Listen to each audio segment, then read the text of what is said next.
College is way too expensive, and when anyone graduates, you always are shackled with tremendous debt. So in this video, I'm going to show you how you can go through college and get out with a diploma debt-free.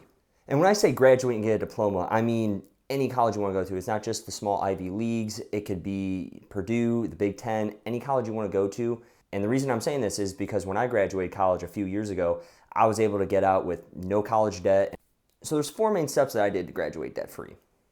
So starting out, step number 1, don't go to college. All right, just jokes aside. No, step number 1 is when you go apply to college, make sure you fill out the FAFSA. And the FAFSA stands for Free Application for Federal Student Aid. So what that is, it's an application that through the federal government, and they give you pretty much 3 different things. You can either get grants, work studies, or qualify for loans. We don't want to do loans because when you have a loan, you still have to pay that money back. So it's kind of a trap. For work studies, those are great, but you still got to work for them. The big part of the FAFSA is grants. It's free money essentially, and there is no way easier to get free money than when the government was handing out stimulus checks. So grant money is what you want. Step number 2, when you're going throughout college, the best thing you can do is get an internship. And pretty much an internship is it's a 3-month work that you do for previous companies to get experience in your field. With the internship, they're typically paid, give or take, but I would say the average is $15 an hour. You do about $15 an hour for an internship. They should be paid if it's a good company. And on top of that, usually your companies give you, an apartment to stay in while you're working with them. So it's pretty easy money. You get $15 an hour. All you got to do is pay for your food, your gas, your car. And at the end of 3 months or however long your summer internship is, you should be able to save up around like $4,000 to $5,000 if you're really, really frugal with your money. So it's a huge way. You just save that up and you use that to pay whatever expenses you have for your next year when you're attending college. So those are 2 steps that you can do that should just cut through at least your tuition to cover college. So apologies, one thing I do got to do, all the YouTube people are saying, if you like the content, hit the like or subscribe button. I don't know if you can see it. It looks mirrored in my camera, so just hit the like or subscribe if you like the content. But anyways, whatever. Who wants to talk about that stuff? But step number 3, when you go to college, before you go, figure out exactly where you want to go. And when I say figure out exactly where you want to go, are you going in-state or are you going out of state? The reason I say this is because in-state tuition is way cheaper than if you go to college out of state. And when I say way cheaper, it's like 2 to 3 times cheaper. So say you go in-state, you're spending $10,000 a year in your tuition, depending on what college you go to. If you go to somewhere else, you could be spending $25,000 to $40,000 or more going out of state. So on the final one, step number 4, which is the biggest thing to save money, and this is what I did to have enough money. Man, that sun is so bright and hot. It is killing me. I probably look very pasty in this video, but we're gonna keep going because I don't have a watch on me, but the clock says I have work tomorrow. So the biggest thing that took me from getting college fully paid off was micro scholarships. To take a step back before I go into what a micro scholarship is, by my definition, when you go to college, there's pretty much 2 levels. You have tuition, which is like your books, what the college charges you, but then you also have things that are what you have to pay to go to college, and that's like food, other miscellaneous expenses, rent. And what that's classified as cost of living. So down here you've got tuition, which is just base college, what they charge you, but then you have cost of living or cost of attendance, whatever it is at your college. The big difference, you can have tuition at $10,000, but then you can have $24,000 for your cost of attendance.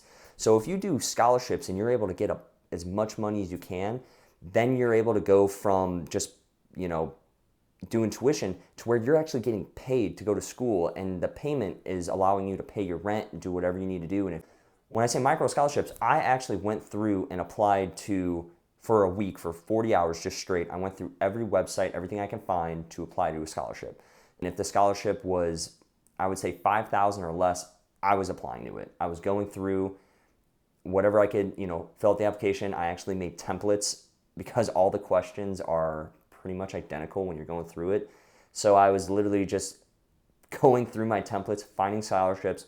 I went through my college to identify them. I went through online websites, organizations, companies, Companies give scholarships because that's part of their way to give back, and companies love giving free money to students.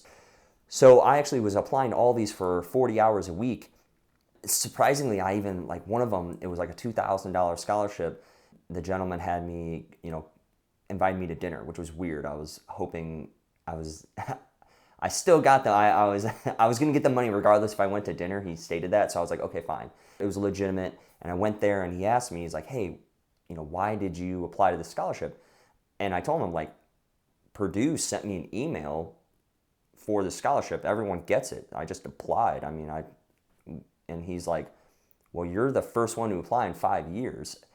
All the scholarship money I got equated to $30,000. They actually had to reduce it and take money away from me they had to reject some scholarships, not take away, but because I was $6,000 over cost of attendance, and according to state and federal rules, you can't get more scholarship money than the cost of attendance, because then it's truly getting paid to go to school, which they don't want you to do. So doing the math, pretty much every hour I was putting into applying these scholarships, I was getting $750 from the scholarship money. And I will guarantee you, working whatever part-time thing you can do at the McDonald's or the bookstore or whatever program it may be, you're not going to get that much money. So even if you take a week off, take off a month of working whatever you were going to do to go get that $12 an hour, and just apply to every scholarship you can do. And again, when you're doing this, use the advantages that you have. For me, when I was applying these scholarships, I had a rough upbringing, and I used that in a lot of these letters I was talking about. I also didn't come from family of means, so I would use it. Use whatever advantage you can do in these scholarships. Tell a sob story and show how you rised above it, because they love that. That's what they want you to do. It's tough out there. Use whatever you can to get an advantage legally. So pretty much that's it. I wanted to share. It's these micro scholarships. Go through, reach out to your college, your academic advisor, whoever you can. Also, caution, if you are doing this, people are scammers, so make sure whatever scholarship you're applying to is legitimate, and do not give Social Security or like private information, because people will take advantage of you doing that. And that's pretty much it. Do whatever you can to try to avoid debt in college. Thank you so much for watching. I'll be making more videos in the future. Throw a comment in the section if you're curious to learn about something else. And yeah, thanks so much. So how are camera codes? Okay.